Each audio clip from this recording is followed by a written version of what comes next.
healthy, nutritious food for your family means cutting through all of the health food hype.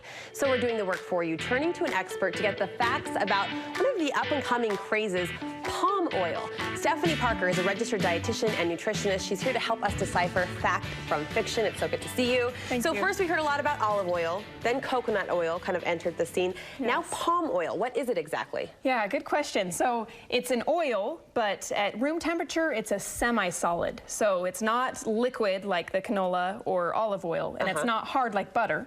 So it's kind of in between. So it's one of those things that manufacturers like to help things be shelf stable with not actually having to put in butter or lard. Okay, we're going to get into that labeling side of it because there is a marketing ploy at play, fair to say. I think so. Palm oil, where does it come from? Yeah, it comes from oil palm trees. Okay. From the fruit of them. So not like the Hawaii trees we envision. No, not exactly, but similar, same species. And it's mostly in Africa. Actually, right now, they're building a lot of plantations, oil palm plantations, because it's so cheap. So actually one of the issues around palm oil is the deforestation, the environmental issues of it too. And there are some other issues to consider. So it's not that we can necessarily shop for palm oil in a bottled form or contained form, but it's getting into products like what? Right, so in other countries, so Brazil, Africa, it's plenty of people cook with palm oil. Oh, okay. Here in the U.S., it's really hard to find it just at the grocery store, except for in packaged products. It's all over in packaged products. So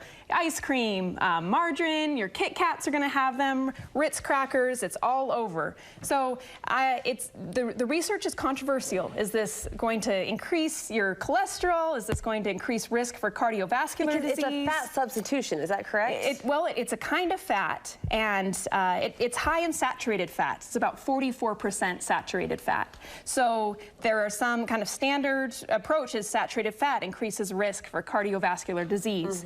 But there was a review article published just last year that looked at several studies, and it said, you know, palm oil in all of these studies isn't really increasing people's cholesterol and cardiovascular risk. So some scientists are saying, don't worry about it. It's just as good as your olive oil or canola oil. I'm a little hesitant on that. So I would just say stick with the healthy oil, heart-healthy oils we know are good for us. Olive oil, vegetable oil. When we're cooking, and you know, we don't need to be looking at every single label and saying, oh, palm oil, I'm going to put it back.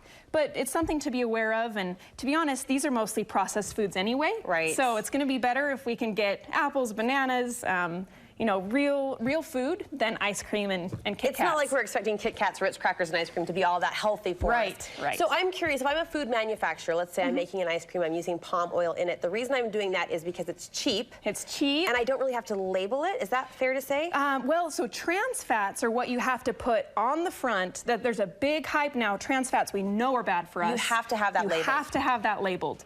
Palm oil you don't, and it's not, research doesn't say it's as bad as trans fat, but it makes it creamy, it's going to give good texture, it has a high melting point. So palm oil is actually in lipstick, it's in shampoo, it's in all kinds of things to give it that texture. It's a cheap way to do it. So it just may be something we see bubble up in that label discussion down the road. Yes, we'll have to see. I think it's super interesting just we'll to have know. To keep posted. Again, just knowing what's in your food sometimes is shocking, but also empowering at the same time. So Stephanie, thank you so much. Where can we get more nutrition advice from you? FederalHeightsNutrition.com. We appreciate the perspective. Thank you so much. You're welcome.